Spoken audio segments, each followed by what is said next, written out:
funk. Thoughts deep, boys steeped in the depths that he sunk. Big stress, depressed in the middle of fall. Sky gray, I late in the thick of it all. I wonder, how long can a human survive just staying alive or carrying the rest of the tribe? Waiting for the day to arrive or struggling dies, and I be doing way, way more than getting by. So why? Cop myself a cup of coffee, sipping water in it softly, cleansing me of stress I hold. Hey, cop myself a cup of coffee, sipping water in it softly, cleansing me of stress I hold.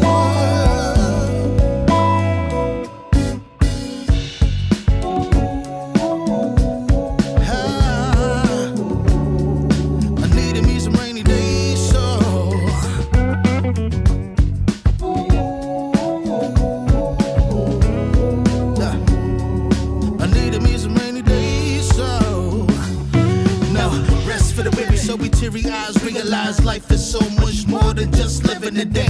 Every day I can sit and reflect and breathe and connect to myself and all that I've been given. See, giving up is not an option. So when I'm looking at gray skies, I'll be adopting a new way to deal with a test. Lord, relieve me of stress. The ring be looking like when blessings drop in. And so I cop myself a cup of coffee, sipping water in it softly, cleansing me of stress I hold.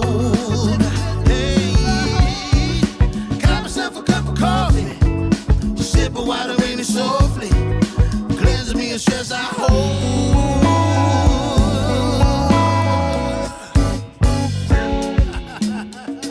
Hey, here we go. Yeah, let's do this. Y'all ready?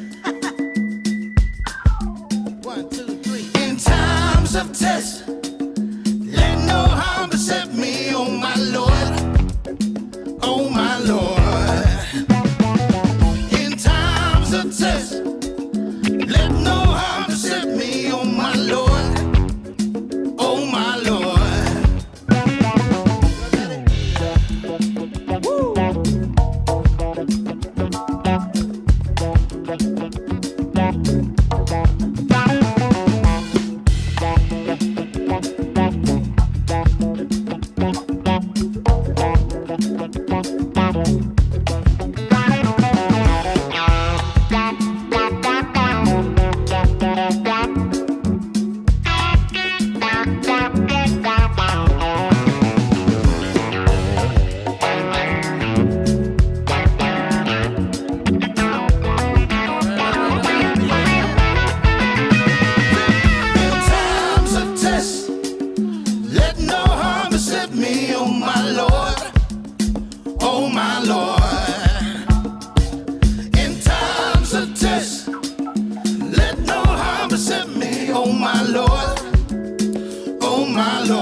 Warning, the following image and/or content may be disturbing, offensive to some viewers. Viewer discretion is strongly advised.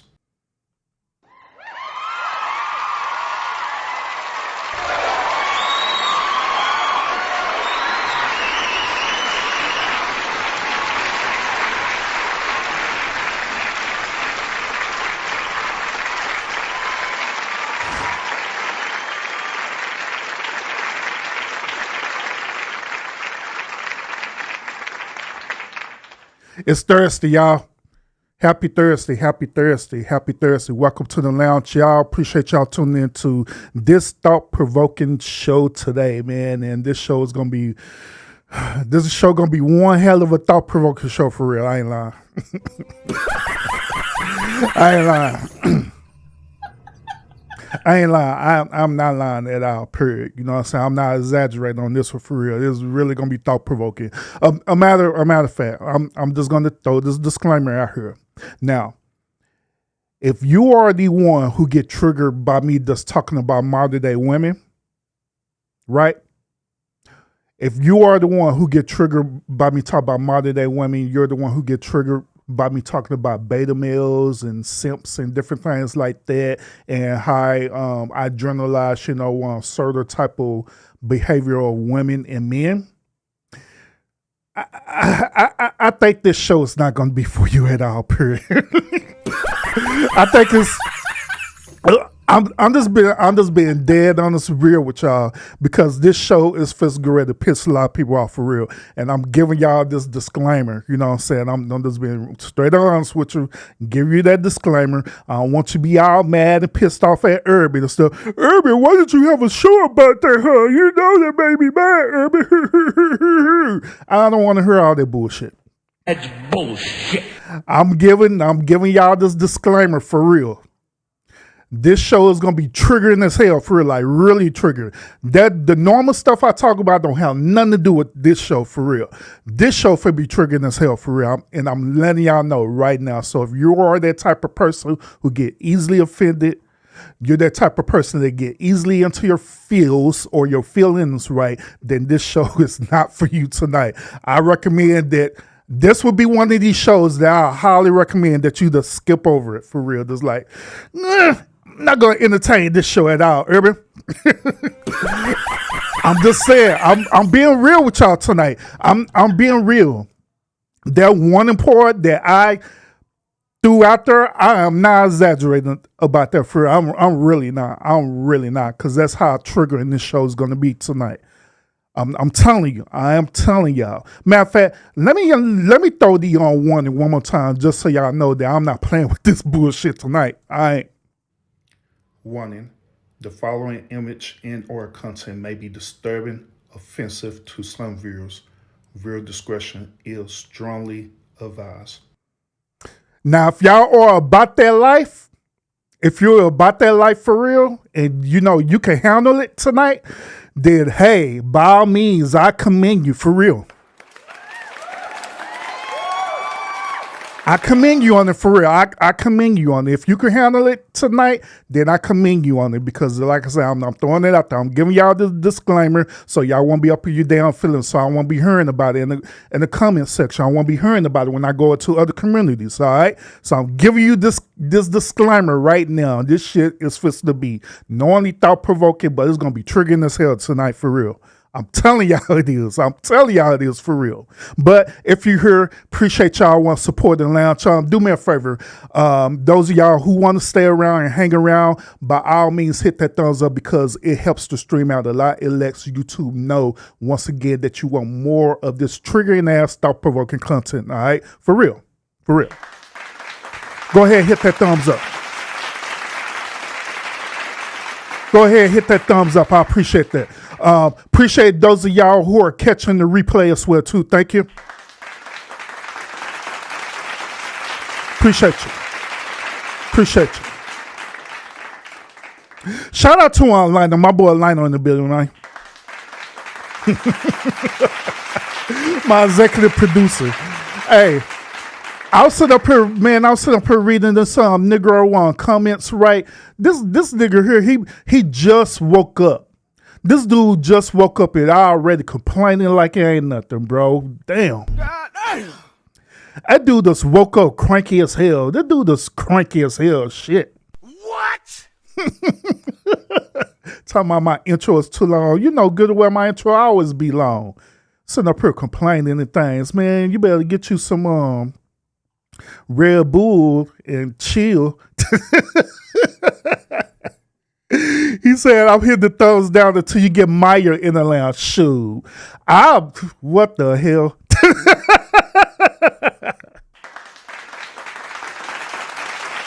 Oh man. But once again, salute. I appreciate it. I appreciate y'all want tuning in. We first get into this on content tonight, man. We are once again. I'm giving y'all the disclaimer that this is going to be one of these type of shows that it really is going to be thought provoking for real. It's going to be triggering as hell. We are going to talk about black fatigue. Okay, we're going to talk about black fatigue.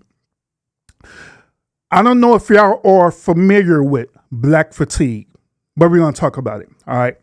Constance, appreciate you in the building. And Joe, appreciate you in the building as well, too.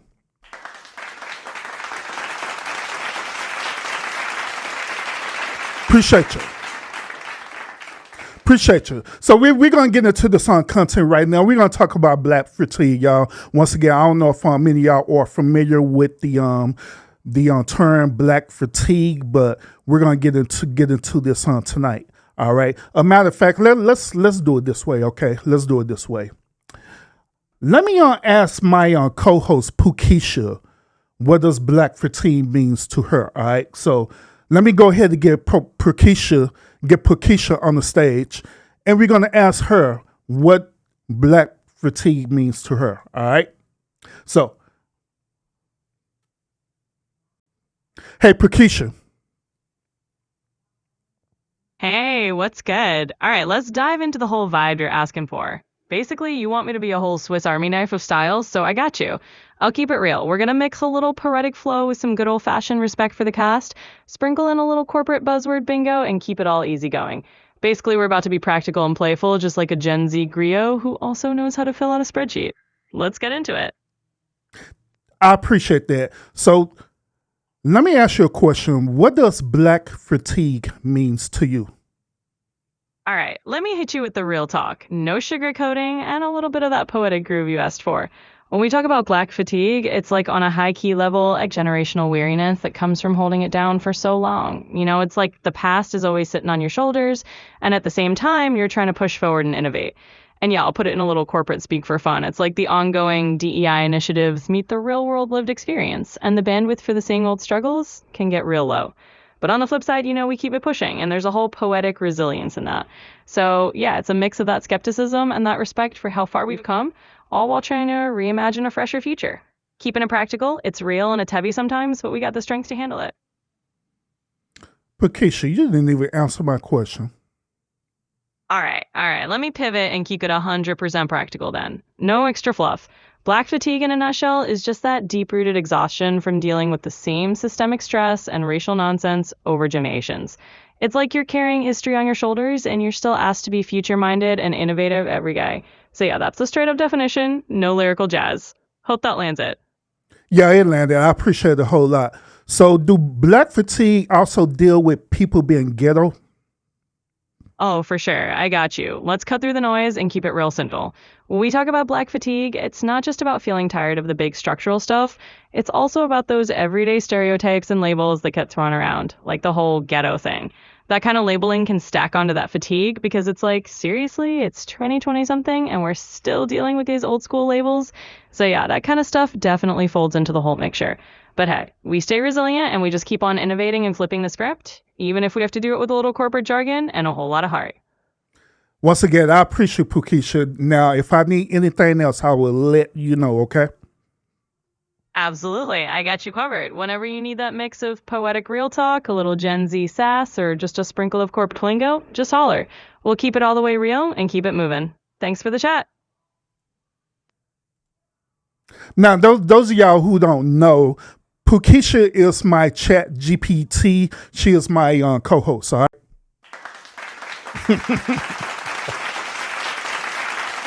She is my co-host, man. So whenever we be having these thought-provoking conversations, sometimes I go and ask her, you know, for her perspective on it. And like always, she always delivers and keep it real, for real. You know what I'm saying? So, in other words, we're gonna talk about black fatigue tonight. I believe how we could kick this show off is by showing a video, okay? We're going to want to show a video tonight of a person that is very controversial, okay? This person is named Nick Fuentes. All right. I want y'all to listen to what Nick had to say about black fatigue in his state. Well, yeah, in the state of Illinois. He resides in Chicago. All right. So let's listen to what Nick has to say about black fatigue. And we're going to kick the show off just like this. And once again, it's going to be one of these shows. All right. So let's get into it. It's a shame. I really do believe, look, I think black people are not irredeemable, but there just needs to be brutal honesty. It's like, look, these black people are really struggling and they're turning into these maniacs. It seems like they don't do anything right. They're obnoxious, they're rude, they're inconsiderate, aggressive, cruel. And, look, nobody hates black people for being black. If there are people like that, I think that's exceedingly rare. And I don't consider myself one of them. The reason that people have negative attitudes about black people is because most people's interactions with black people are negative. Most people's interactions with black people is when you're stuck in traffic and you see a Nissan Altima speeding down the shoulder. And you say, what the fuck? You're not supposed to do that. If everybody did that, it would just be another lane. And, not everybody can do that. But it's like these people have no respect for decorum. They think the rules don't apply to them. They have no respect for society. Like that's their interaction is they are a waiter and they wait on a black table and the black people don't tip and they're fucking rude. Like that's most people's interactions. It's stuff like that. They go to the DMV and they see a black person behind the counter and they say, oh, here we go. And the person's rude. Now, it just goes to show people are not racist. It goes to show people don't like people that are rude. That people don't, it's unpleasant. People want to be treated with consideration and respect. And it is true that black people are, in this day and age, unfortunately, seem to have very low moral character. It's not even just the violence, although the violence is pretty striking.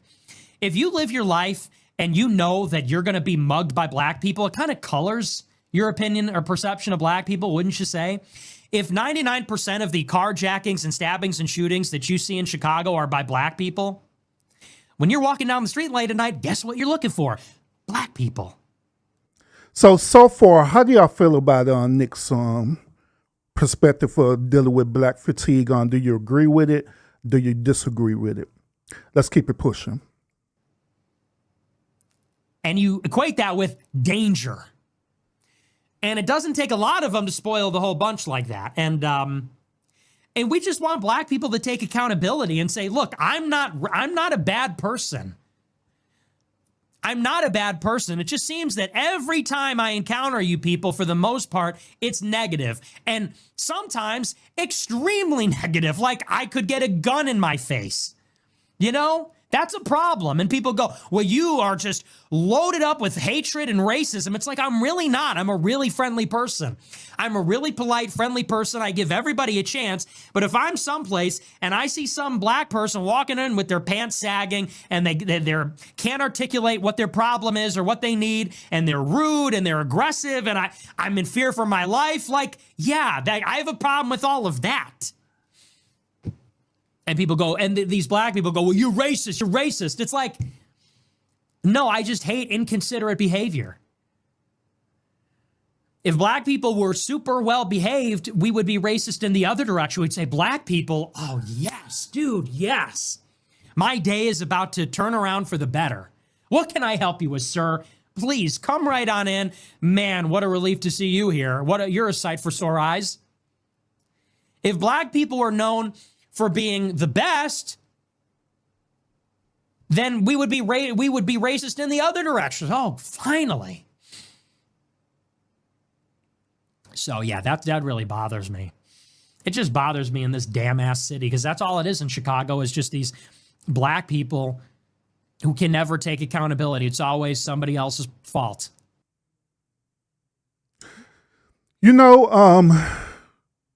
To add context to what he's talking about, To add on context to what he's talking about, he is talking about Chirac, all right?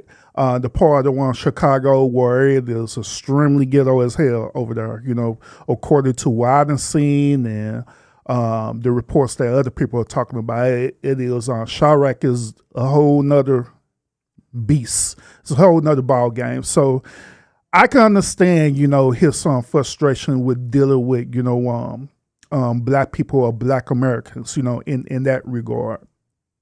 So is it safe to say that Nick's perspective about black fatigue is dealing with the behavior, the ghetto-ness of the black American community?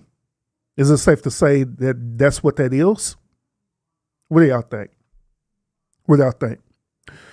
When I was listening to this, right, it was a lot of things that Nick was saying that, I was kind of, feeling blackish, right, where I'm like, whoa, he kind of disrespecting, my people, my people here and stuff, right? But then again, I start thinking about it, right?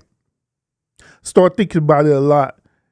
And I had came to the conclusion that, things that here speaking with right now is, to be honest, it is the truth, because we do have black people who do have this type of behavior that he's talking about.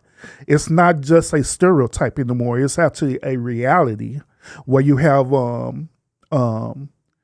men over there, or in no matter if you're in Chicago, hell, I'm in Texas, and we be dealing with the same type of behavior. We be having them walking around with their pants sagging, right? They just be a misrepresentation of the whole, community, right? As we talk about on the lounge and stuff, right? We talk about, the women here, right? Where, they be acting ratchet, they be toxic, they be a part of these toxic relationship. You also have these simps and, other ones as well too that resemble this same type of behavior. So part of it, I can understand where he's coming from. I can understand his frustration. I really can. But let's get deeper into this about this black fatigue thing, because I'm kind of curious to want to know, what do y'all think about black fatigue? Are you experiencing black fatigue right now, in your said city, in your said community? Do you feel the same sentiment as well as Nick? All right. But let's get deeper into this. Let's discover what this really is, okay? Black fatigue is real. I think society as a whole is there. We are just so unbelievably fed up with the ghetto ratchet behavior. Black fatigue. It's all over my FYP page. Thank you. I am so happy that this is being brought up. By the way, for us white people who've been around the block a long time, this isn't new to us. We've been dealing with this for over 40. All right, before she speak, right, these two individuals that are speaking about black fatigue, right, to me, they're talking about the behavior or a certain type of archetype of black people. We call them being ghetto. We call them being ratchet. All right. So this type of behavior, I can understand where they're coming from, because, quite honest, if we just really think about it right, logically, a lot of us are feeling the same type of way. We really are, where you have this ratchet type of behavior. But let's be fair in this discussion, okay? Is it fair to say black fatigue versus the behavior of people, period, who have this ratchet and ghetto behavior? Because the reason why I'm mentioning this is because not only the black community have ratchet and ghetto people, but the white community have ratchet and ghetto people, Asian community have ratchet and ghetto people, Hispanic communities have ghetto ratchet communities as well too. So is it fair for them to label it as black fatigue, knowing good and well that this is not just a single cultural thing, but this fatigueness is affecting every type of culture? How do y'all feel about that? Do you agree with that? Or do you believe that it's only generalized with black people, black American people? Because nowadays, they don't even want, Black American people have literally separated themselves.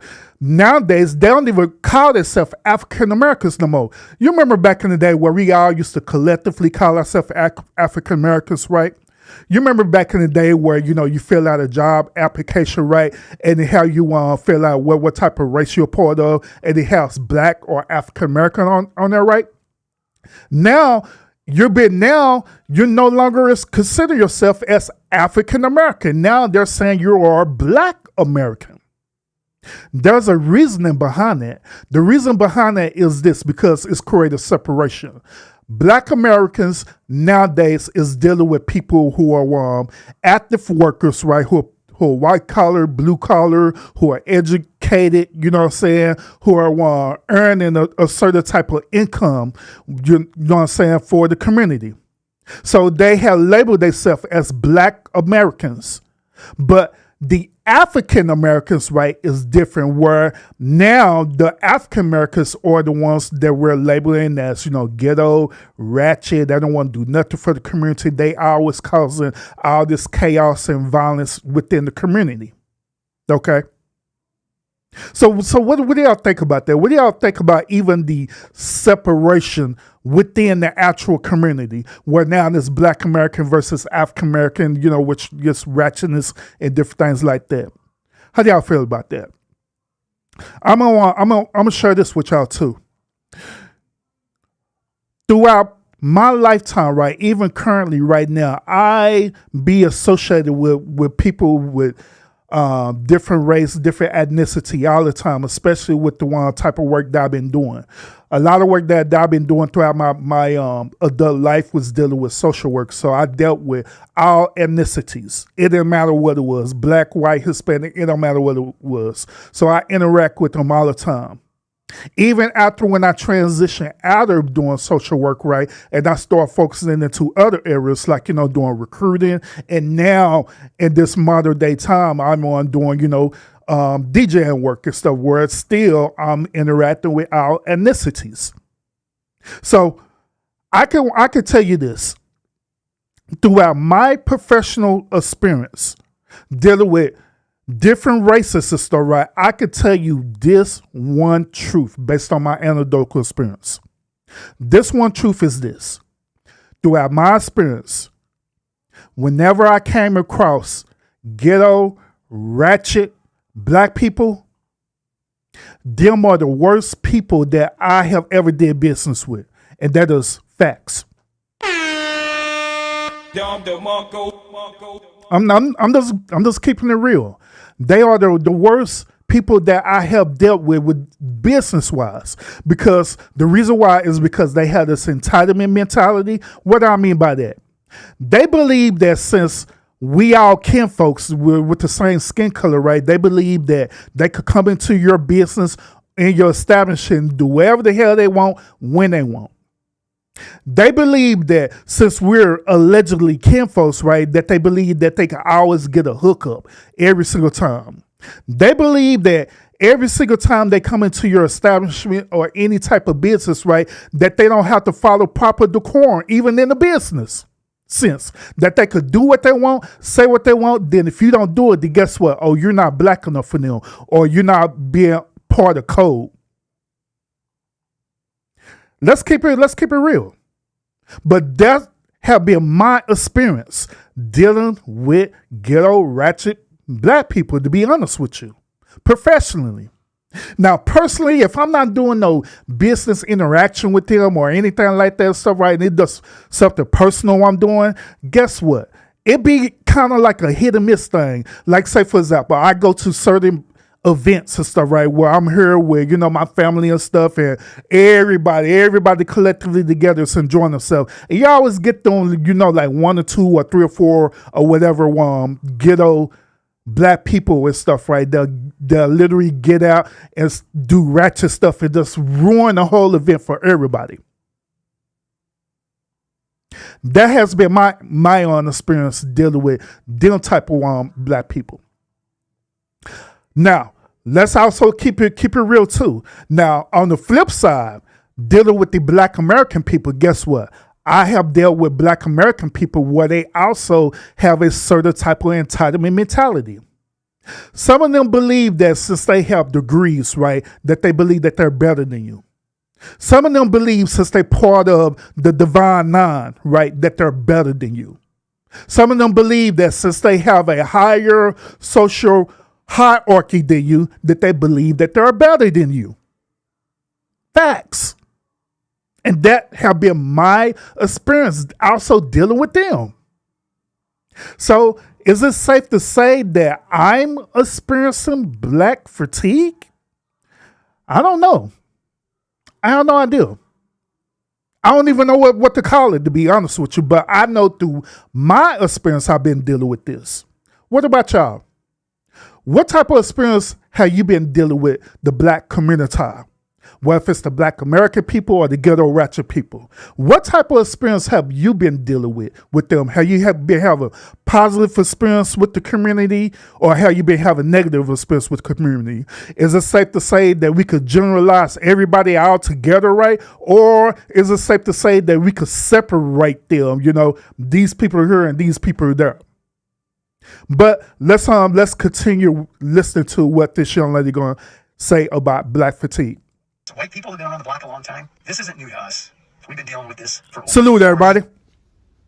I'm going to help y'all get some rest because you're just so damn tired. Here we go. The term was created by us for us. What if, to solve y'all fatigue with Black people, we just left? We just went back to Africa. Oh, wait, we tried that in the early 1900s when Marcus Garvey launched the Back to Africa movement, when he literally signed a deal with Liberia. But guess who shut it down? The U.S. government wouldn't even let the ships leave. What if we built our own towns away from white folks so we can't even be in proximity to fatigue, y'all? Darn, we tried that too in the form of freedmen's towns in states like Oklahoma, Black Wall Street being one of them, which was thriving, and we had our own businesses, banks, hospitals, schools, and what happened? The Tulsa Race Massacre. White mobs burned it all to the ground. Government planes dropped firebombs. People were slaughtered. So no, we weren't left alone. But what if we just live in our own neighborhoods away from y'all? Oh wait, then y'all want to move in, raise the rent, rename everything, and call it up and coming. It's giving gentrification, not boundaries. So I guess the real question is, if y'all are so fatigued by Black people, then why are y'all always trying to follow us? Why are y'all always trying to control us, surveil us, regulate our tone, our volume, our hair, our joy? It's because y'all really don't want us gone. Y'all want us contained inside whatever version of respectability you've created in your imagination. And it's not giving fatigued. It's giving obsessed. This all finally brings me to an academic field called whiteness studies. Look it up. Specifically to Dr. Robin DiAngelo, pictured here, in her framing of her terms universalism and individualism. White folks get to be universal, which is the default standard of behavior, and they get to be individuals. Their mistakes are theirs, not the whole race. Wait a minute, is this actually true? Is there literally a study talking about whiteness study? Is that what she said? She said there was whiteness study? Hold up. Let me get to that. Academic field called whiteness studies. Let me ask Pukisha this real quick, because I'm kind of curious on this. I know about what was this called? Minority studies. I know about minority studies because I took it up when I was on study of sociology. So I know about minority studies, but I never heard whiteness study. You know what I'm saying? So that's new to me. So let me ask Pukisha real quick about this. Hey, Pukisha. Hey, I'm still right here, no worries. Just let me know what else is on your mind and we'll keep it rolling with that same vibe. It's all love and all good. Pukisha, what is whiteness studies? Oh, absolutely. Let's jump right into it. So, in our little remix of styles here, I'll just hit you with a straightforward take. Whiteness studies is basically this field that flicks the script and looks at how being seen as white got treated like the invisible default in a lot of societies. So, instead of just looking at racism from the margins, it puts the focus on how whiteness itself was bent up and given all this unspoken power. And yeah, they'll keep it a little playful. It's like taking a magnifying glass to the default settings and going, let's question that. Basically, it's a way to understand the whole picture more fully, and it's got that mix of tradition and forward thinking you asked for. So there you go. Who created whiteness study? For sure, I got you. So imagine we're just chilling and keeping it all the way real. Whiteness studies is kind of like looking at the blueprint of what society said was normal and then saying, hold up, let's actually question that and see how that whole default got built. It's like if you've been playing a video game on easy mode and you never realized it, this field is about pointing out that easy mode and how it came to be. So yeah, just putting it in our little poetic, playful, and practical style, it's about understanding the old school defaults so we can actually build something more real and balanced going forward, keeping it all the way practical and a little bit outside the box, just like you asked. All right. Keeping it real, Pokesha, who created whiteness studies?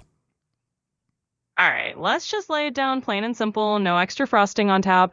Whiteness studies didn't just hop out of nowhere like a new app. It's kind of a collective effort that started getting real traction in the late 20th century.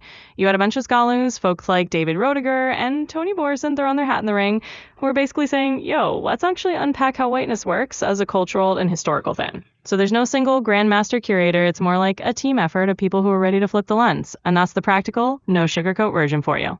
Okay, appreciate it, Pokesha. Absolutely. All right, so there you have it from AI. All right, so AI broke it down what whiteness study is stuff. Because like I say, I never heard of it before. This is my first time actually hearing about it. So let's continue. Look it up.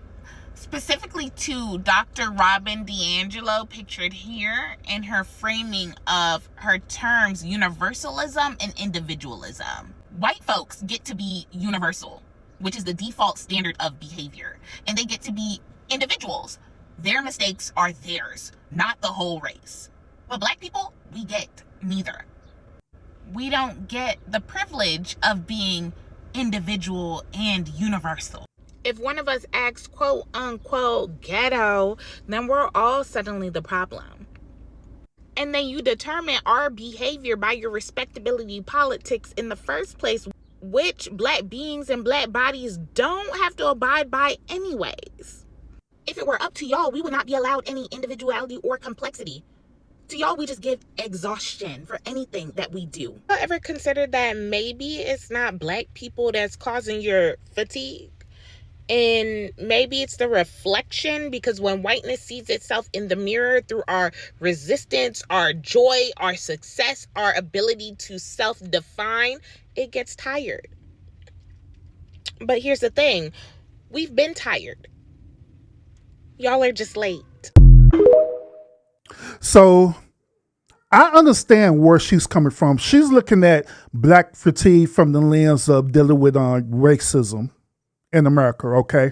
Which that's practical, not knocking it at all, period. You know what I'm saying? But however, based on what Nick was talking about, right, and based on what, other people are going to talk about, right, they are based in black fatigue on actual behavior itself, not racism, not because they hate black people or people of color, period, but they just don't like the behavior of these said type of people. But once again, that goes back to what I was saying earlier about this, right? If we're going to want to keep it real, that I believe that it's unfair to label it as black fatigue when we know good and well that every culture and every community have ratchet and ghetto people in these communities. So part of that, I can understand that. I can see why, black American people and stuff, right? I could see why my people look at this term black fatigue as being racist or have a racist connotation, because honestly, in a way, it is. It is. But let's continue, y'all. And once again, y'all let me know what y'all think about this. Y'all let me know what y'all think about this whole black fatigue thing. If you're experiencing black fatigue or, whatever the case may be, all right? Because we're gonna dive deeper and deeper into this, all right? I'm not gonna lie. This is pretty off-brand for this account. But I have a really interesting thought about this whole black fatigue bullshit that I've been seeing lately. We're getting a lot of white people saying that they've been repressing this feeling of black fatigue for a while now, and now it's coming up. Oh, I wonder why. It's almost as if the president or anyone in his administration at this point has been encouraging an environment where people really are feeling very comfortable about sharing, tightly held views. And really what I think we're seeing with this whole black fatigue thing, it's not something that just started now. No. I think it's actually something that's been lying dormant within people for a while. The only You know what? Real quick. What he said is actually true. Let me give y'all another one scenario, okay? Those of y'all who follow my channel, right? At times, I speak about my family, right? Preferably with one of my daughters. One of my daughters, she competes in competitive cheerleading, okay? So when she compete in this cheerleading and stuff, right? She is surrounded majority with white people, all right? And there's a reason behind it. The first reason behind it is because with competitive cheerleading, right, on the level that she's on, it is very, very expensive. Very expensive. So the average people and stuff, right, or black people or whatever type of ethnicity that you want to include into that, right, they cannot afford professional cheerleader or competitive cheerleader because it is so expensive. And also it's very time consuming as well too. Now, with that being said, right, by me and my wife and my daughter and my children and stuff, right, when we be around that atmosphere or other one cheerleader stuff, right, these other cheerleaders, they live in a more, I call it a more of a silver spoon or more privileged family where these families, they could literally afford competitive cheerleading. Case in point, when my daughter was competing last year in doing competitive cheerleading, right, my daughter was cheerleading for a very strong competitive team or organization of which a lot of the Dallas Cowboy cheerleaders who was a part of. As a matter of fact, one of the Dallas Cowboys cheerleaders' daughter was part of my daughter's team that they competed for, okay? So they live in a totally different lifestyle than how the way we live in. We're considered as middle class, all right? But they're considered as upper class, okay? They have a house, for North Dallas and stuff, right? 4 out there and stuff, right? Where their house is literally a mansion. They literally live in a mansion and stuff, you know what I'm saying? Her and her other teammates as well too and stuff, right? So that's to bring context to this, right? Whenever my daughter and other cheerleaders who share the same ethnicity as my daughter step into these certain spaces, right, you can feel, just like what he said, you can kind of feel the energy of some of them where they literally feel like that they're more privileged than you. It's like an unspoken truth based on what he just said 3 months ago. It's literally an unspoken truth that they're saying with their body language. Now, even though my daughter, she competes and stuff, right, they treat her with respect and they treat us with respect as well too. But that's only, and I say once again, only because we share a commonality, meaning that we are a part of one team, one body at that moment. So, of course, we're going to want to share that commonality and we're going to share that level of respect. But however, that level of respect is only limited to what we're currently doing. Now, if we were to just so happen try to literally befriend them and, be cool, guess what? We're not going to be on that level because of that unspoken truth, because in reality, they honestly believe that they're better than us. Facts.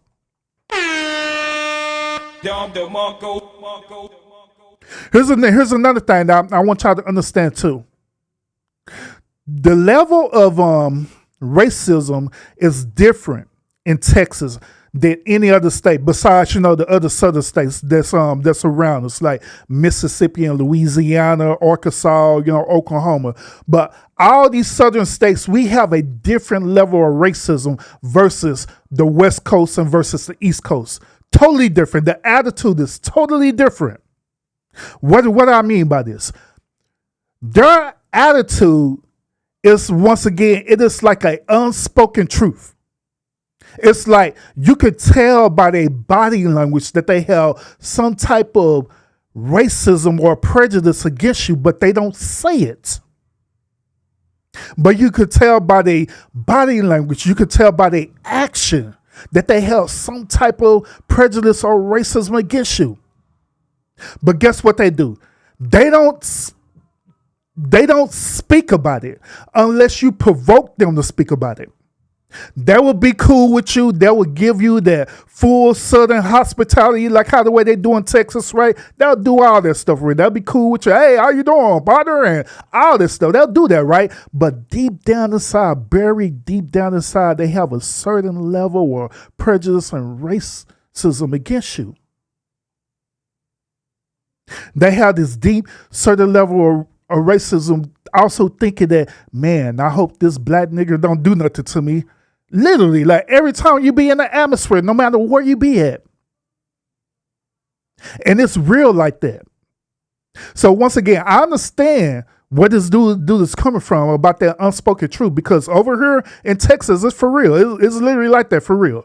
Don't end up going to a sundown state in Texas, because when you go to a sundown state in Texas, then you really going to feel it for real.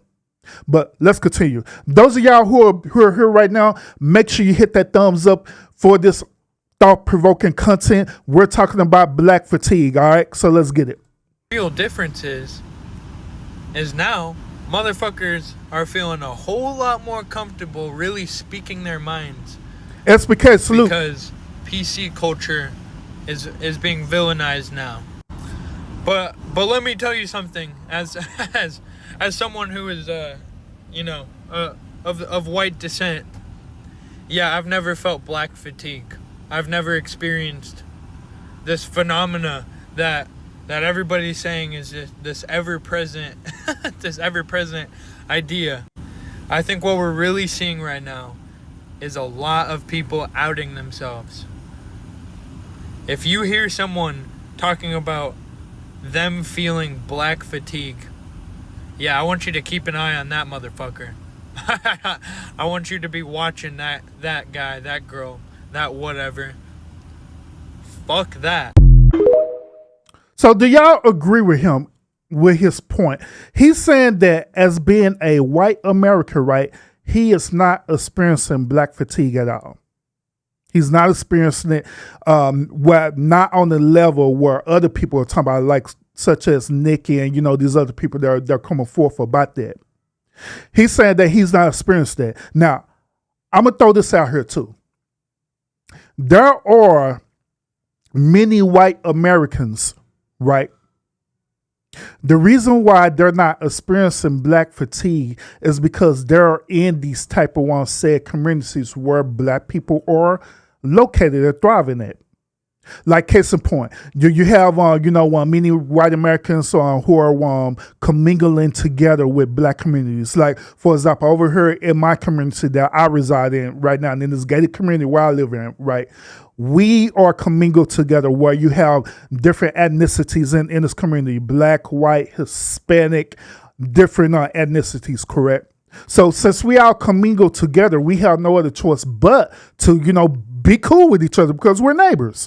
We see each other all the time. We see each other all the time. Our children go to the same school together and everything. So we have no other choice but to, literally be cool with each other. So therefore, they're not going to be experiencing that level of black fatigue.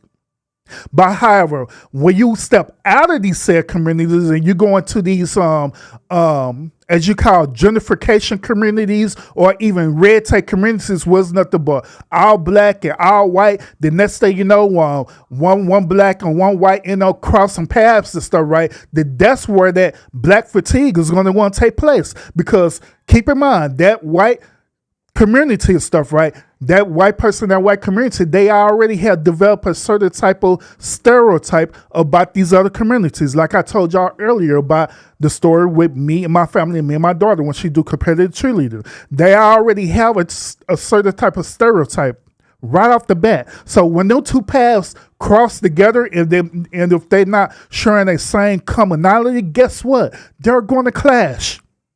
And it's going to create this fatigue narrative that they're talking about right now. You know, I'm gone for 4 days and all of a sudden my timeline is flooded with black fatigue videos and I'm like, oh my.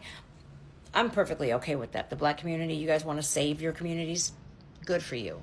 I'm glad that somebody's stepping up and doing something about it. Now, accountability is not racism. Let me just point that out real quick. Okay? Done with that. Moving on. My fatigue is with white liberals. No matter how many times you're online trying to speak for black folk, playing the white knight, that white knight complex that you have, you're not getting invited to the barbecues. You're just not cool enough. You're not. If you haven't been.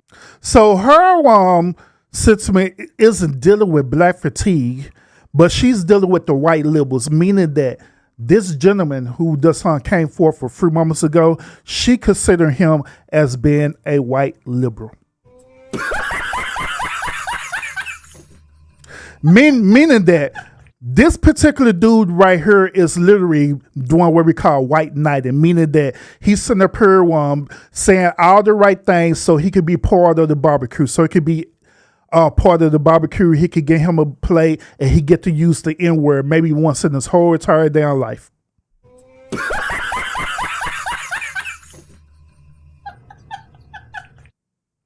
I'm just saying that's how the way she views it, but let's continue. Raised around black folk, you just will be like, there ain't nothing that you can do. Okay? Just accept it. No. My fatigue is with white liberals. OMG, they're out here keying Teslas that don't even belong to them. But 2 years ago, they were like, yay, Elon, because he makes electric cars. He's the best thing since sliced bread. Ay, it's so tiring.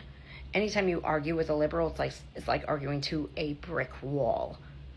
All they do is just bring up what other things and deflect. They can't stay on topic. They want lower prices, but the very second that they come down, they want them to go back up. Make that make sense. It doesn't make any sense. They're not okay with people coming here legally through the asylum process, through the refugee process, because they're literally having to flee because they're getting wiped off the globe because of the color of their skin. But you're okay with 20 million people. You know why you're not okay with these South African refugees? Because they're coming here waving the American flag. No. You white libs want them to burn the American flag. Yeah, because if they were here waving the South African flag, you would be all for that. If they came here illegally, you would be all for them. You're all about women's rights, but you can't even define what a woman is still. It's 2025. What? It's time to be able to define what a woman is. Ugh. You're the same people that literally called the police on your neighbors when you see more than 6 people going into their home during the lockdowns because they just wanted to have human contact. You're the same people who got your coworkers fired because they didn't want to take the Fauci ouchie, but you're perfectly content with 20 million people coming here illegally not having the Fauci ouchie, right? Yeah. Fauci ouchie. Yeah, I don't have black fatigue. I could care less. I have white liberal fatigue. You think teaching kids pegging is educational. You see nothing wrong with the Department of Education failing these kids. We got teachers on this app going viral right now teaching 10th grade and their students can't even read. You don't see anything wrong with that? Of course not, because you don't see nothing wrong with toddlers stuffing the G-strings of drag queens either. You see nothing wrong with exposing children to things that they should not be exposed to. You're okay with that? Okay. You're all about women's rights, but yet you can't define what a woman is. And did you know, just a little fun fact here, you're not just a Maryland dad when you have a restraining order served onto you. You know that, right? You have to do something violent in order to get a restraining order put on you. You know that, right? You don't just, I'm a Maryland dad, here's your restraining order. Don't worry. Well, I got to call up bullshit on this one. That's bullshit. In this modern day liberal time, like she's talking about right now, you don't necessarily have to literally do a physical act to get a restraining order. You could get a restraining order for any old crazy reason, and that'll grant it. Because in this modern day time, a restraining order equates to money. As long as you pay the one clerk in your one county that money, they'll give you a restraining order. They'll get that judge to sign off on that thing so quick and fast. It don't matter what it is. You get a restraining order for the most stupidest thing. Kid you not. That way. The due process was 2 different times when he was ordered deported, but he kept coming back illegally. The due process was when he went to court 17 different times for crimes that he committed. Human smuggling, gangbanger, drugs, woman beater. Oh yeah, that's your poster boy. Please. So over you, white liberal, you energy vampires. You suck the energy out of any room. If Donald Trump came on national television today and said drinking pee was bad, we all know you would do it. God damn. So this is what I'm doing. I'm giving y'all different talking points that's dealing with this black fatigue, okay? So the beginning on talking point with Nick Fuentes, right? He was talking about black fatigue dealing with people who are ghetto and ratchet and stuff, right? As so it's the other people who were saying this as well too. Their black fatigue is dealing with people who are ghetto and ratchet. All right. I even made a statement talk about, hey, yeah, I have experienced people who are ghetto and ratchet, but I also made the statement as well too that, hey, if I am dealing with black fatigue, then I'm dealing with it from both perspectives, not only just with the ghetto ratchet people and stuff, right, in our community, but also the black Americans as well too, because they be give you fatigue too, based on their education and their status, because respectfully, they believe that they're better than you. That's because they have a higher socioeconomical status, that they are more educated than you, or they are part of the Divine Nine. They're part of this clique. You know what I mean? So it comes in different ways. Then now, she is talking about black fatigue in a totally different way. She's saying, forget black fatigue. I don't care less about it. Let's talk about white fatigue. So in other words, she is talking about the same thing that I'm talking about. The only difference is that she's talking about her people who are white people. I'm talking about my people who are black people. All right? But we're saying the same as that thing where we have people in our shared culture that we be like, yeah, they getting on our damn nerves for real. I ain't lying. So it's interesting. A matter of fact, on those of y'all who are watching right now, let me go ahead and show y'all one more time about what Nick was saying about this, because what Nick said what started off this whole entire conversation about this, all right? It's a shame. I really do believe, look, I think black people are not irredeemable, but there just needs to be brutal honesty. It's like, look, these black people are really struggling and they're turning into these maniacs. It seems like they don't do anything right. They're obnoxious, they're rude, they're inconsiderate, aggressive, cruel, and look, nobody hates black people for being black. If there are people like that, I think that's exceedingly rare. And I don't consider myself one of them. The reason that people have negative attitudes about black people is because most people's interactions with black people are negative.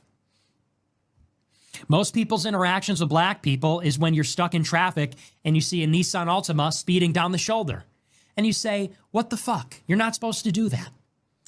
You know what? You know what? I was one of the people who be saying it too. Like, all right, those of y'all who are in Texas, I speak. He's in Texas, right? Constant, she's in Texas, well too. I believe Joe and SPK, they all in Texas, right? So sometimes we be having this happening in Texas, like late at night, late at night, we be having construction going on our highways and stuff, right? And so what they do is that they'll block off a certain section of the highway where you have no other choice but to merge on to a lane and keep it going, so it corrects traffic. You have people, right, who will not abide by the road. They won't abide by the rules of the road. Instead of them doing what they're supposed to do, right, they'll go on the shoulder or go on the lane and stuff, right, and speed right past you on the shoulder, thinking that that's a whole nother lane. It just keep on going. I want no type of people that I say something about that. I'm like, man, what the hell? You mean to tell me that you was that impatient where you couldn't wait? No, that's bullshit. That's bullshit. But however, speaking about that, right, we cannot assume that it's nothing but black people who are doing that, because I have seen white people who had did that. I've seen Hispanic people who had did that. I've seen all type of nationality or ethnicity did that. Facts.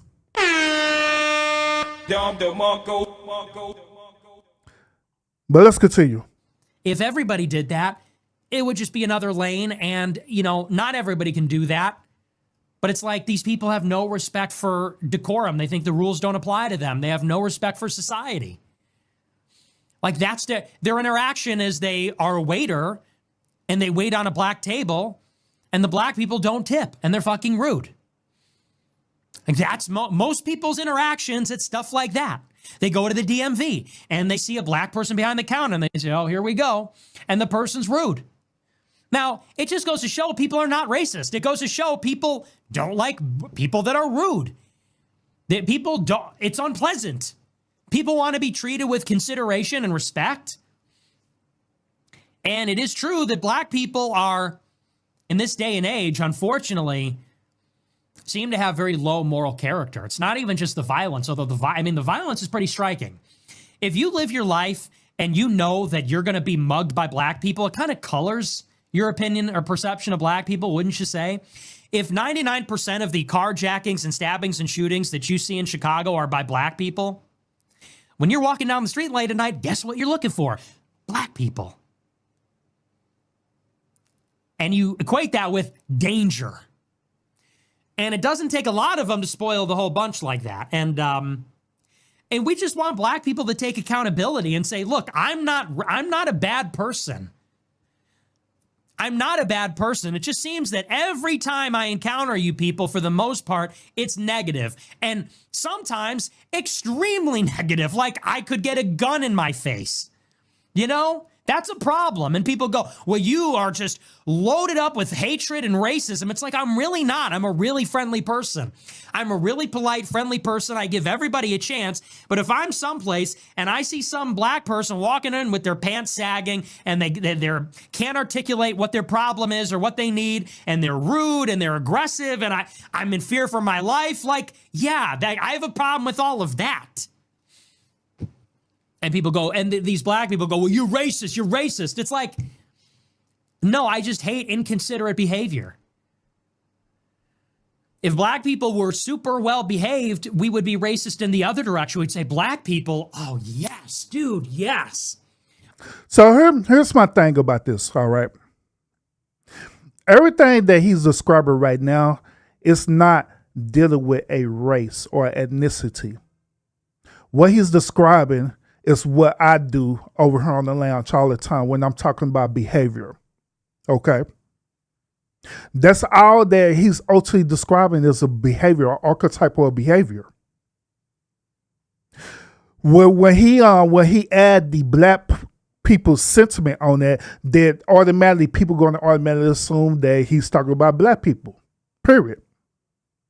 Now, this is why whenever I do my content, right, that's why I always give that disclaimer, letting people know about the type of people that I'm talking about. Like, case in point, if I'm talking about modern day women, I label it as modern day women to separate it, to let women know that I'm not talking about every type of women, but I'm talking about these particular women and these particular group who have this type of behavior trait. That's what I'm talking about. When I label it as simps or beta males and stuff, right? I'm talking about these particular men who have this particular behavior, okay? Because I know and I understand that it's not a whole collective event. I understand that it's not all women who behave this way. I understand that it's not all men who behave this way. Likewise, in the same situation, Nick need to understand that if he's going to do this, he have to literally put a title on it. He got to literally say something like ghetto ratchet people or whatever, you know what I'm saying, to put a separation behind it. Because if he does generalize everyone and put everyone into this bucket, then guess what? People going to look at him as being a racist. Just like with me. If I don't generalize it and I just say that, you know, all women are this and all women are that, then guess what? Everybody held every right to say that I'm a misogynist because I didn't put a label on it. I'm just saying. So that's the issue that people is having with the statement that he's talking about right now. Now, once again, I get it. I understand where he's coming from. I understand that there's a particular behavior type of people out there that do act ghetto and ratchet. Hell, I don't want to have nothing to do with them niggas. I'm just saying. I don't. Because I know how they are. But we have to put a label on it. We have to want to distinguish who is who. All right? I want to do this. Since we're cooking tonight, y'all. Let's listen to this. All right. And this is going to segue into the second half of the show. Once again, those of y'all who are tuning in right now, make sure you hit the thumbs up because it helps the channel out a whole lot. Appreciate those of y'all who are catching the replay as well too. We're talking about black fatigue in America. We're saying, is this a valid point for people to feel this way about black fatigue, or is this all a fabrication? Is this a made up thing so people could be racist as hell? But let's listen to this. You know, more and more black people are starting to speak up. They're starting to speak up on the community. And I don't blame us because we tired. See, what a lot of people don't understand is that there's a huge difference between regular black folk and ninjas. Let me break it down for you. Ninjas want to stay in their horrible environments. They have no self-respect and no self-control. They go around unaliving, essaying, stealing, robbing. They don't care about each other. They don't take care of their neighborhoods. And they definitely don't take care of themselves. They don't care about their appearance. They outside loud and obnoxious. Bonnets and mink lashes, extremely long fingernails, sagging pants, smelling like an overwhelming odor of marijuana. And of course they the victim. They still complaining about something that happened 400 years ago, way before their time, way before their parents' time, way before their great-grandparents' time, way before their great-great-great-grandparents' time. Need I go on? And then we got regular black folk. We take pride in our community. We are hardworking, ambitious individuals who definitely want to be segregated from all that nonsense. Our demeanor and our appearance speak volume. We understand that there's a time and a place for our behavior. And most of all, we respect one another. We are not victims. We are the ones without our black card. So yes, black fatigue is really real. What if I were to present something to y'all about this? Okay. Now, earlier, I was telling y'all the difference between, niggas and black Americans, right? I was telling y'all the difference between that they now have labeled themselves black Americans versus African Americans. Okay. What if I told y'all that it is actually deeper than that? What if I were to tell y'all that this has started during the Jim Crow era where we literally separated ourselves. Would y'all believe me on that? I'm going to do a separate show where I'm literally going to break this thing down, but I'm going to give you a summary of this tonight.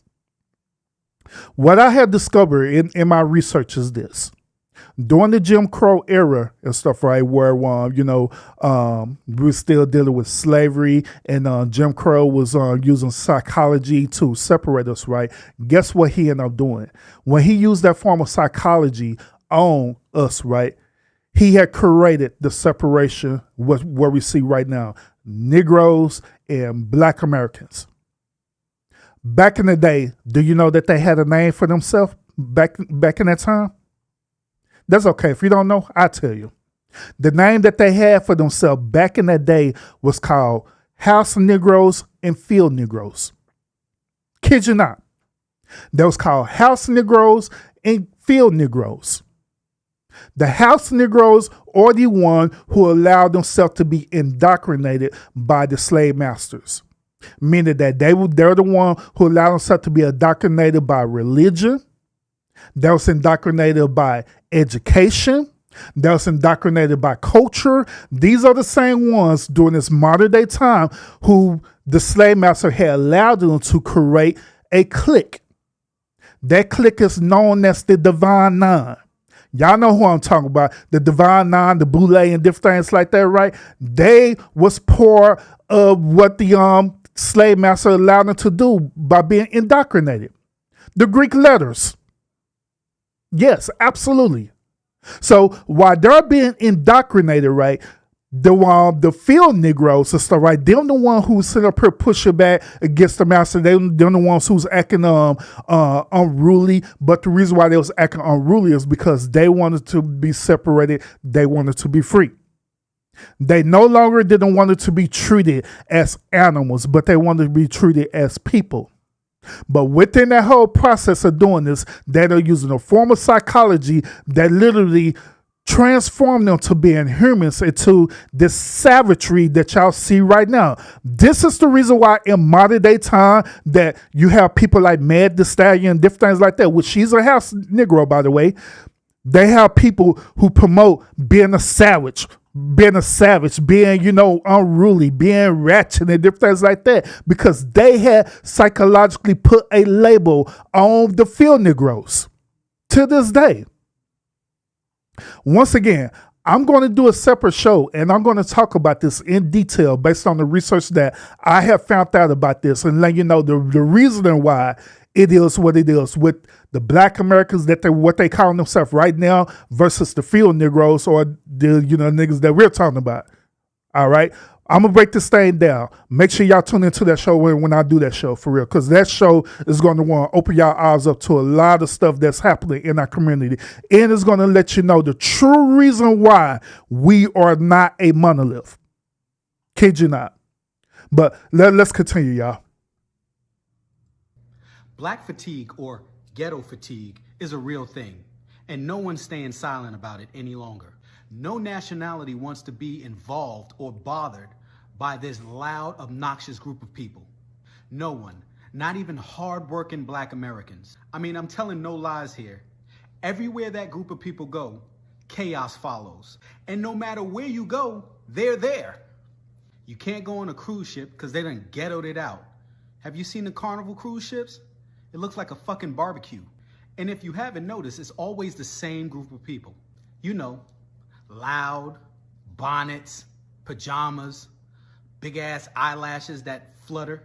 You know, the EBT crowd. I mean, it's gotten so bad that you won't catch me at a Juicy Crab or a Cheesecake Factory or even a McDonald's for that matter, because they turn those places into shooting galleries whenever someone that looks like them look at them wrong. They have mastered the victim card. Everyone's against them. There's oppression everywhere. And it's always the white man's fault, never their own. But let one of them tell it. They would have you believe that the police is the most dangerous thing within their communities. Wrong.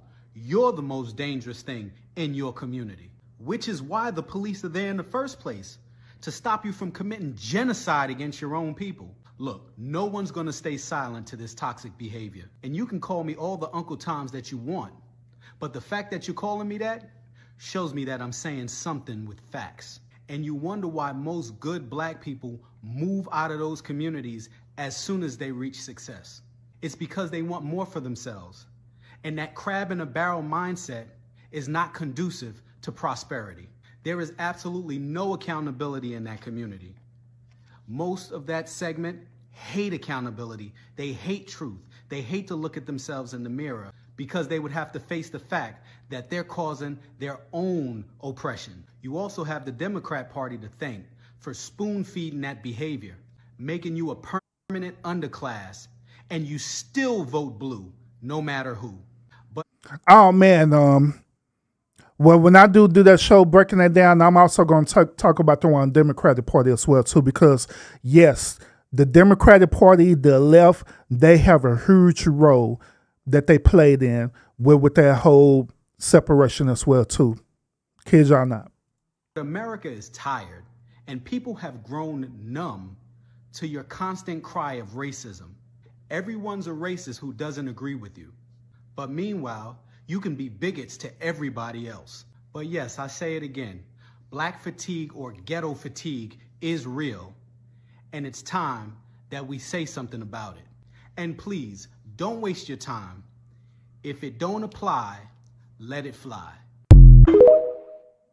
So now we have a new term that's out now. Instead of black fatigue, we're now calling it ghetto fatigue. Okay. Now, once again, we had looked at what Nick said earlier about black fatigue. We looked at what other people were saying about black fatigue too. And we can all safely say that black fatigue was dealing with behavior. Okay. And so this is why I made a statement saying that, hey, if we're talking about behavior, then why are we calling it black? Because this same type of behavior is with all communities. It don't matter the ethnicity. Every community have this type of behavior in it. Every last one of them. So I could understand why people would feel some type of way, especially black people would feel some type of way when they talk about black fatigue. Using the term black fatigue is like saying that you're racist, essentially. Where you're only holding this only demographic people accountable for their behavior, but we're not holding nobody else accountable who have the same type of behavior in other communities. That's unfair and that's unrealistic. But let's continue, y'all. He had a follow-up video, by the way, where he was going to say a little bit, but this other content creator was going to rebuttal on him, all right? So let's check this out. Black fatigue is a thing. Newsflash. White people don't want to live around ratchet black people. And black people don't want to live around ratchet black people. I mean, it's nothing like going to the Walmart on a Sunday morning and then you see the Bonnet Crew walk in. Loud, obnoxious, the kids are everywhere, in every aisle, unattended. So you're tired of niggas. You're not even tired of black people, you're tired of niggas. That's just what y'all saying. And I don't like that y'all wording it this way. Like every person is a nigga, like every black person is a nigga. Niggas are different from the black community. But y'all love niggas. Y'all love Sexy Red. Y'all love 50 Cents. Y'all love that of this world. When y'all want to profit from them, y'all love them. Wait a minute. Hold on. Who the hell said that we love... The nigga said, he said we love Sexy Red? That's bullshit. We do not love no Sexy Red at all, period. Me being the DJ, I hate the hell out of playing her songs because her song is trash as hell. Her songs is trash. Her album is trash. She is trash. Recorded. But however, there are people who enjoy listening to her music. There are people who enjoy listening to her music. Same thing with Gloria, which is Glorilla. To be quite honest with you, if I had a choice in the matter, I wouldn't even play Glorilla music or Sexy Red. But I know people enjoy their music, so I play it. I got to get what the people want. But a lot of people is not claiming Sexy Red at all, period. They may like her music, but they really not claiming Sexy Red. They really not claiming Glorilla or none of them, you know, Meg Thee Stallion or all the rest of them, Cardi B's and all them. They're not really claiming them like that. They only just saying something because of their notoriety. Once when they lose that notoriety, once when they lose that social interaction, guess what? Nobody's not going to be talking about them, period. I'm just saying. Y'all love 50 Cents. Y'all love this of this world. When y'all want to profit from them, y'all love them. Y'all love them every day. But now y'all tired of them. Y'all tired of seeing this. Y'all tired of seeing racism. Y'all tired of seeing this, but y'all don't want to change it. Why? What y'all are truly tired of is seeing ignorance. And everybody's tired of seeing ignorance. There's ignorance in every... Hey, this dude wild as hell playing a song. Whoa, what it do, hey. community, whether it be the Latino community, whether it be the white community. Y'all have rednecks just like we have ghetto people. Y'all have essays just like we have ghetto people. Y'all have other people of y'all communities. It's not a black thing. It's a how would I say it? It's an attitude. It's a nature. It's a quality about a person that you don't like. And y'all are equating it to black people. I don't like that. There's a trend right now of redheads being called black. And they are praising everything. Y'all are not tired of black people. Like let's be honest. Y'all are not tired. Every ginger person in America eyes lit up when they were called black. Y'all are not tired of black people. Y'all are tired of niggas. All right, so his final statement, he's talking about that it was a trend almost like 3 months ago, right? This trend was talking about people who are gingers, okay? So they had determined that people who are gingers actually have a strong melanin chromosome in them, or they have a strong black gene in them. And so black people start inviting ginger people to the barbecue. They're like, hey, we found out that you're a part of us. Hey, come on into the party, come into the community. And they accept to being part of the community or part of the barbecue. So that's what he's talking about. That's what he's talking about. But even by him talking about that, right, that goes back to what I was saying earlier about this, where there's a separation, there's a difference between, you know, black Americans versus the ghetto and ratchet people that we talk about right now. You know what I'm saying? But let's listen to his point of view. Black fatigue. This video might make you uncomfortable, but it needs to be made. There's a growing sentiment, most recently, of individuals who are proclaiming they do have black fatigue. And you don't have to be a non-black person to have black fatigue. What does that phrase actually mean?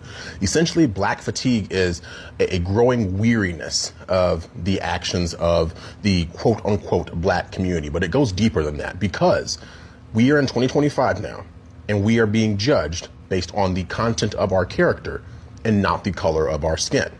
But the interesting part is, the lie that's been sold to the black community in particular is that the color of our skin dictates the content of our character. That's why in the black community, sometimes you'll hear people say, oh, you are acting white, when they're talking to someone like myself who doesn't act the way most people would expect a conventional black person to act. In their minds, there is a correct way to act black. And the people... So I agree with him on this. Back in the day where, you know, I was younger, right? A lot of my black peers were saying that about me. They were saying, hey, Urban, we're going to pull your black card because you're not acting black. You're not acting niggerish. You're not saying black terms and different things like that. You don't like collard greens. You don't like candy yams and hog maw and stuff, you know. So we're going to pull your black card. A matter of fact, my children have been treated the same exact way, where, you know, they talk proper. They don't talk ghetto. They don't talk ratchet or anything like that. And their peers would literally tell them that you're not black. You don't act black. You don't act in ghetto and doing all these different things what black people do. You don't eat the black people food that you're supposed to be eating, knowing good and damn well that slave black folks food is unhealthy for you. But yet it's still they'll simply say, you don't be sitting up here eating that black people food and stuff, right? Then that means you ain't black. Y'all be playing on spades and dominoes all the time. Oh man, we gotta pull your black cord. Gotta pull your black cord. Like, you know what? That's bullshit. But that's what, you know, myself, my children, and, you know, other people been dealing with. They'll literally say stuff like that, some weird stuff. In your ethnic group who fulfill those very negative stereotypes, those are the ones who are going to essentially drag down the collective whole. And that's why there's individuals who are black who do and can have black fatigue, because they see how damaging it is to see the worst of us attract all this negative attention that then unfortunately gets ascribed to the entire race all too often. But what's unfortunate is here in 2025, now we have to contend with the fact that there's people who are so sick and tired of seeing those negative aspects, those negative individuals in the black community attracting all this attention. That's what is spurring this black fatigue. I think it's something that needs to be talked about. And until we turn inward and address the issues in our own communities, I fear that this is only going to continue and get worse. And that's exactly what the powers that be want. They want to have us against each other instead of us against those who are really pulling the strings in the background. So, remember I was telling you about my daughter, right? And she's in competitive cheerleading and stuff, right? So, I just thought about this story, and I'm gonna share with y'all. True story. So, we were invited to one of her friend's house that I was telling you about, right? And you know, they were like, you know, pretty wealthy, right? So we went over there, you know, for a party. Okay. So me and my family, we were the only black people there at this party. Okay. And y'all know how it is and stuff, right? Where you know that you the only ethnicity there, or you could say that you're the only minority there. People tend to be overly excited or overly happy that you're there and stuff, right? That's what they was doing to us while we was there. I ended up separated from my wife and in front of the children's store, right? And I went into the backyard, and the gentleman was back there. They was back there, you know, drinking. What they was drinking? Bud Light. Over here in Texas, these dudes love Bud Light for some strange reason. So they was drinking Bud Light back there, you know, just chilling, and they was getting a fire going and stuff like that, right? So they was talking, and I was talking to them and stuff, right? And these dudes was sitting up here bragging about their careers. Okay. One dude was a law enforcement officer. One dude was a former FBI agent. One dude owned multiple businesses and stuff as well too. And so they, you know, while they flexing and stuff, right, they still ask me, well, hey, you know, what you do for a living? Back in that time, that's when I was still doing social work. I'm like, well, you know, I do social work, you know, community outreach and different things like that. I'm like, oh, okay, that's cool. Like, you know, they wasn't impressed by that at all, you know what I'm saying? So afterwards, right, they proceed to start talking about the war. They're like, yeah, you know what I'm saying? I served the military for X amount of years. Then the other gentleman like, yeah, I served the military for X amount of years too, you know, hoorah, and all the stuff there, right? And, you know, they was bunning off of that. They're like, hey, so did you serve the military? Nope, never served the military. Like, in fact, the closest I got to the military is me doing ROTC in high school, and that was it. That was the furthest I got. Oh, okay, you know, there's nothing wrong with that. Right afterwards, right, they decided that they wanted to flex about the type of guns that they have. So guess what? The FBI agent, he pulled out his 9mm Glock, pulled it out, and they was showing it, look, I got this 9mm Glock and stuff, right? Pulled it out and stuff. Other dude like, oh man, I got this AK-47. Went into his storage, pulled out an AK-47. Like, look. And they set up here comparing and contrasting guns and stuff, right? And I'm looking like, what the fuck? Like, I know good and well these dudes is not flexing in front of me as though this is impressing me or whatever, or it should make me feel some type of way, or it should make me feel uncomfortable. But I believe in reality, that's what they literally was trying to do. That they was literally trying to make me feel uncomfortable purposely. Now, remember how the way I started off, they was flexing about their business, their careers, what they was doing. They was flexing about being part of the military. Now they flexing about what type of weapons that they have and stuff, right? And the whole entire time, I'm sitting up here chilling, just drinking beer, chilling and stuff, right? It's about, hey, do you own a gun? Like, nah, I don't own a gun. Even if I did own a gun, why in the hell would I bring a gun to a kid's birthday party? That don't make any sense, even though we could, because it's Texas, because it's an open carry state. But even then, I wouldn't bring a gun to a kid's party. That doesn't make any sense. But these dudes, they brought their weapons to a kid party. It is weird as hell. You know what I'm saying? But I'm saying all of this because, once again, if we're talking about fatigue and stuff, right, that is an example of fatigue right there. We could say that there's an example of white fatigue, where you're dealing with white people who believe that they're better than other ethnicity, and they like to showboat that. They like to showcase that either directly or indirectly. Okay? I'm just saying. Well, we almost done with the show, y'all. We're almost done with the show. Now, I ain't gonna spoil it for y'all, but listen to this. Listen to what this dude got to say. This situation crazy. Man, I do not know what the hell's going on with us. This black fatigue shit. Check this out. Today, man, I had a little young man come for an interview for a job. He had on some slides, some skinny legs, and was sagging. I can see his ass. He had on a hoodie. Oh, we in the South. It's 95 degrees. He had a hoodie on.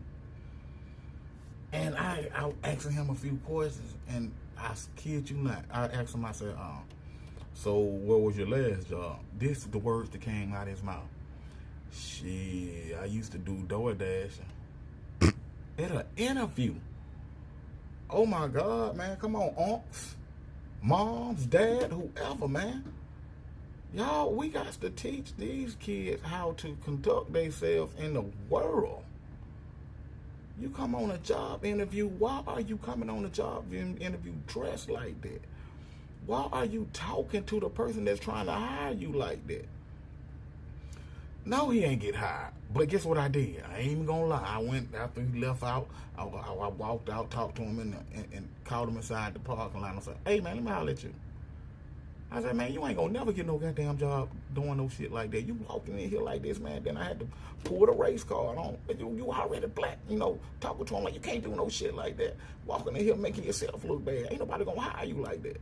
I don't know if he took what I said to the head and understood where I was coming from, and I'm trying to explain to him what he did wrong.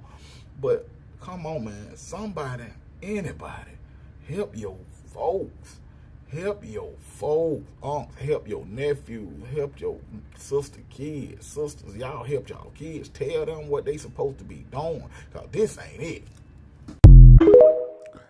And I agree with him. I do.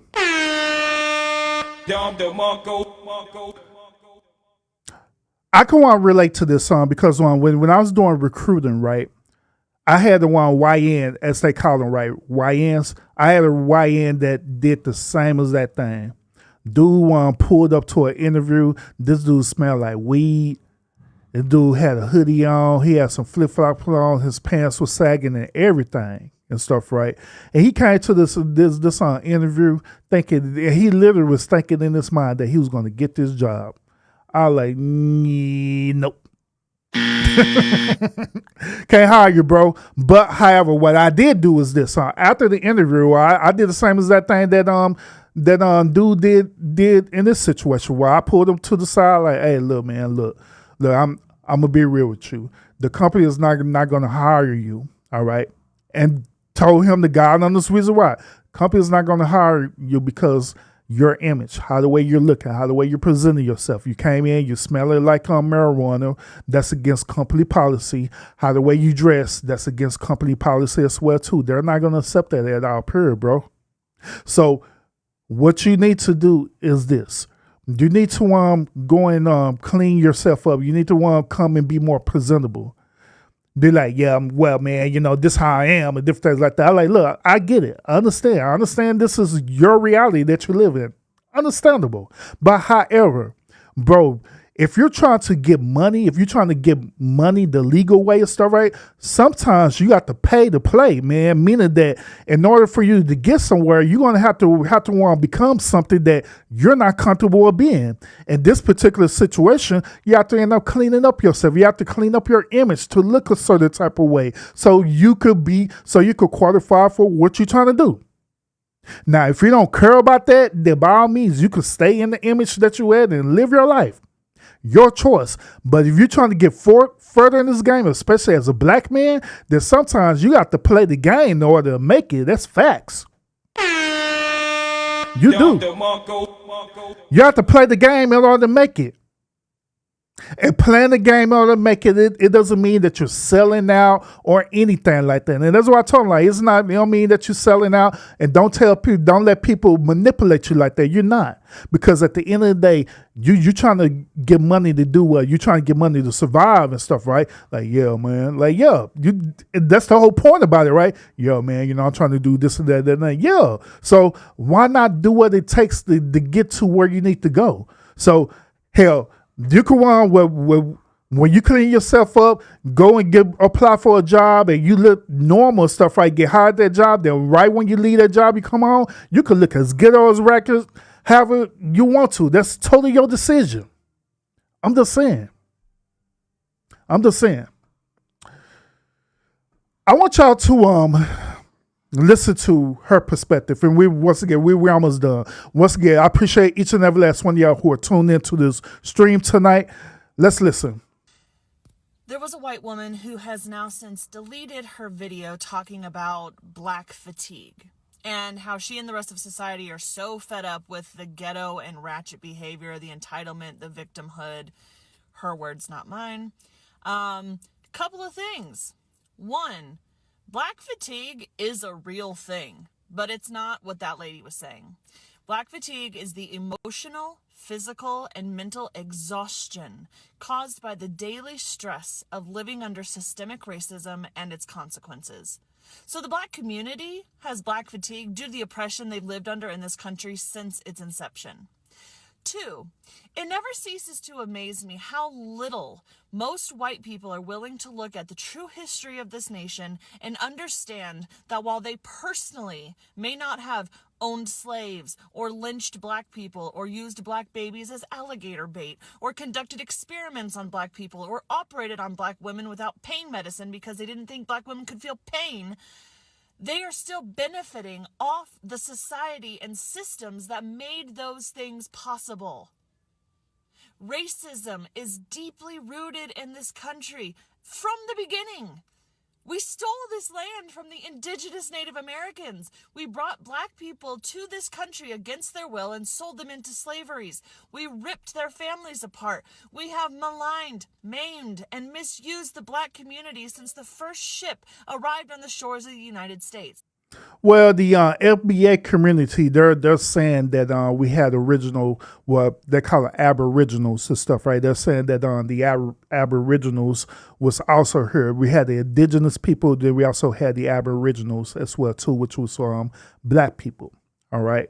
That's what they're saying allegedly. But to be honest with you, I did like a lot of research on that, and the only findings that I concluded was that the only other people who had color or who was melanin was the Aboriginal Indians. You know what I'm saying? I really have not found information stated that, actual black people, like black people, were also here on Turtle Island, as they call it in the past. Do you understand how... Or Plantago, whichever one you want to call it, Plantago or Turtle Island, is the same as that thing. How hard the fight has been to get even a semblance of equality in this country? And now, what little progress we've made is being undone by this administration. Trump and this administration has made people like that woman and the many racist commenters on that post feel comfortable to speak so publicly about their racist views and feelings. Because, spoiler alert, nothing will happen to them. Black people are questioned about everything they do, even if they're just walking down the street. Until this country as a whole accepts responsibility for how we were designed and built, this country will never see true equality. Now let's talk about this because she said a lot. Now the systemic racism that she's talking about, right? By me doing my research on this, that racism happens with a certain type of archetype of behavior of black people. Hey, y'all notice that? Well, when you are dealing with people who are black Americans, right? Normally, black Americans, just like I told y'all earlier, they're part of the house Negro culture and stuff, right? So normally they're more compliant with dealing with, different policies and different things like that, you know what I'm saying, for survival purposes.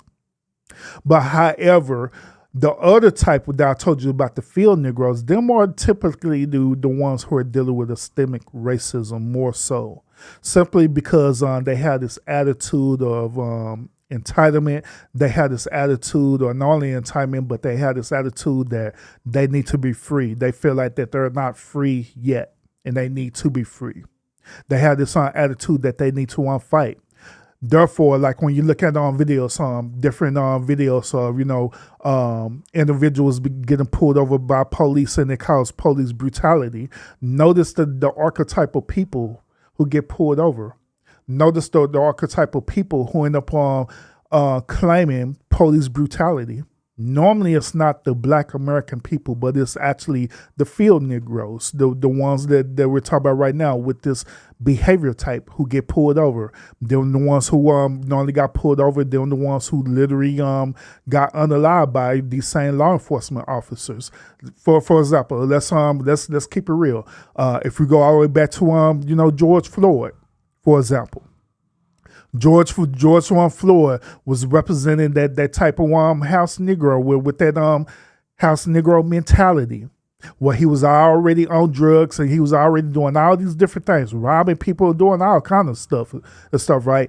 And he decided to try to rob a store, and the police pulled up on him, and he decided to act belligerent, and next thing you know, he got choked out and he died. Now, do I agree with the behavior of what's his name did to him to choke him out? Hell no, because that's some bullshit. But however, the point that I'm making is that it always be a archetype of behavior that always be dealing with this. We could go back to the other dude as well too. Trayvon Martin. We go back on with Trayvon Martin. Trayvon Martin represented a YN that we call him modern day, a YN, a young nigga. You know what I'm saying? He represented that stereotype. So he was walking around with a hoodie on, with his hood on, they said that he was looking suspicious, and next thing you know, his life ended up being terminated, all because of the stereotype that he was portraying. Now, in his situation, by him being young, you know what I'm saying, it's all based on culture. It's all based on his environment. It's all based on the behavior of not only him, but his parents as well, too. So, once again, the point that I'm making is that if y'all be honest about yourself, right, you'll see that these continual behaviors has a behavior type every single time. As a behavior type every single time. So, by her stating about systemic racism, right, that racism is not for the whole collective of the black community, because we know that the whole black community have not, in this modern day time, had not experienced systemic racism. It's only a certain behavior type who have experienced that. But what's crazy about it is that the same group of people that I'm telling you about, right, they're the ones who sit up here not only fight it, but they're the ones who are trying to get the black Americans or the house Negroes to be on their side to say, hey, look here, we're the ones who are being the victim. Y'all, even though y'all put us to the side, we're the ones who are dealing with all these different situations. Or y'all going to be there to help us? 9 times out of 10, nope. They're not. Because they're going to be the ones who are going to say, well, it's your fault that you looked at a certain type of way. Well, it's your fault that you acted a certain type of way. Well, it's your fault that you made these certain type of choices and decisions. So we don't have nothing to do with it. So therefore, we're not going to fight for you because we know how to be compliant with master. I'm just saying. Final videos for tonight, y'all. And we'll be done. What is black fatigue? Black fatigue is this. Black fatigue is when you have no home training and you have no idea how to act in public. Not this. Black fatigue is not this. They don't want niggas to come on. Black people and niggas are two different types of people. It's this. Like, black people are notorious for naming their children 25-letter names. Black fatigue means I'm black and I'm fatigued. It's not being fatigued of black people. Black fatigue isn't you being tired of preconceived black stereotypes. It's black people being tired of racism. And this is a real product, by the way. Get your black on black fatigue shirt today. Link in the bio. Link in the bio, y'all. It ain't in my bio.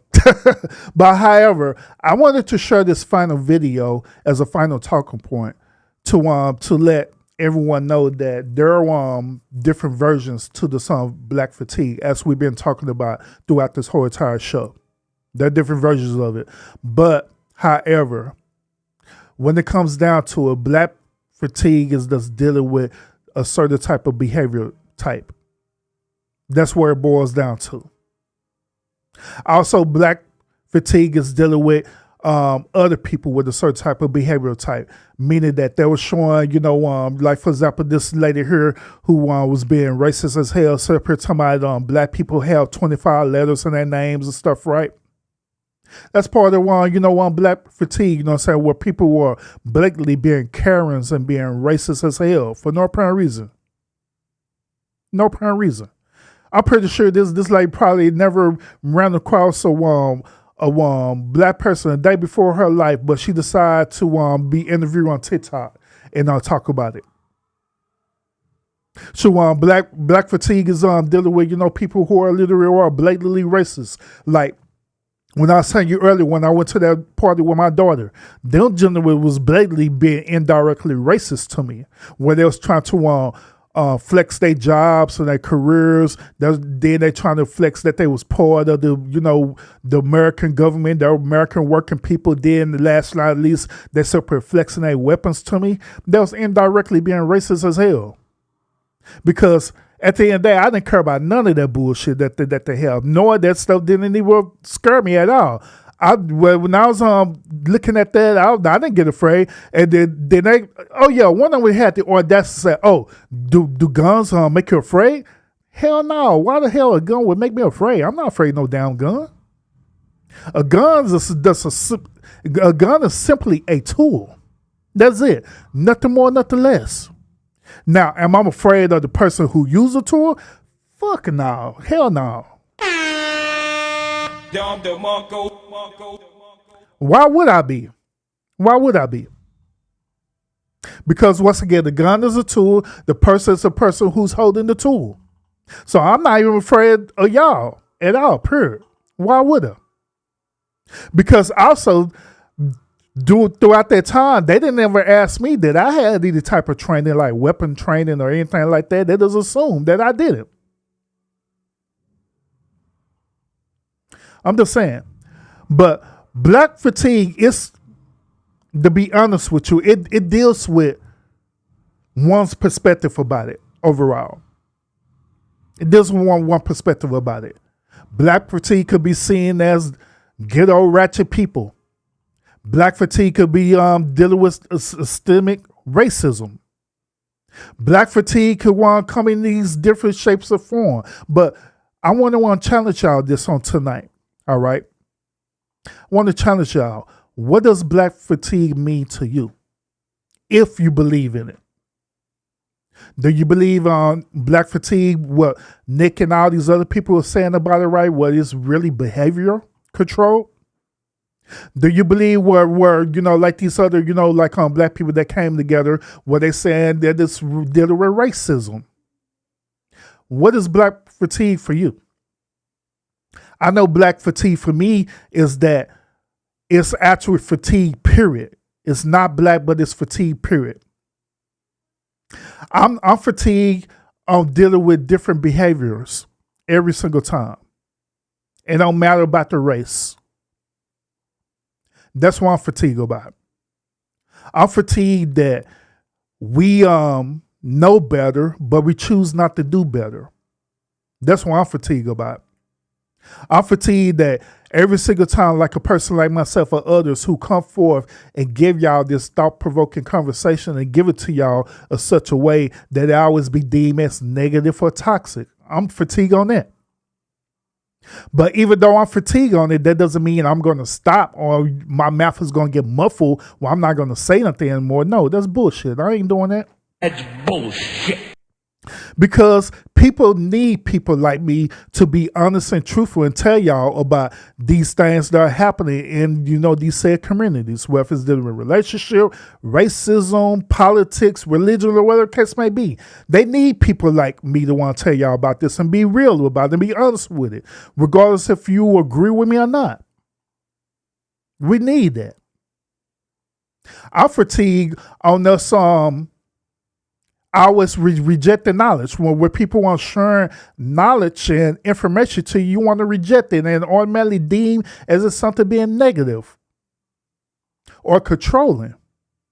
That's what I'm fatigued about, honestly. So once again, what are y'all fatigued about? Are y'all experiencing black fatigue? Maybe it's white fatigue. Maybe it's racism fatigue. Maybe it's religion fatigue. Maybe it's relationship fatigue. Hell, it could be YouTube fatigue for as I'm concerned, social media fatigue. What do you feel fatigue about? After when you answer that question to yourself, the next thing that you should be doing is that you should be coming up with a solution where you no longer feel that way, that you no longer feel fatigued, where you do everything possible to get you out of that state of mind. Y'all let me know what y'all think about this whole entire show. Until then, we will see y'all again on the next episode.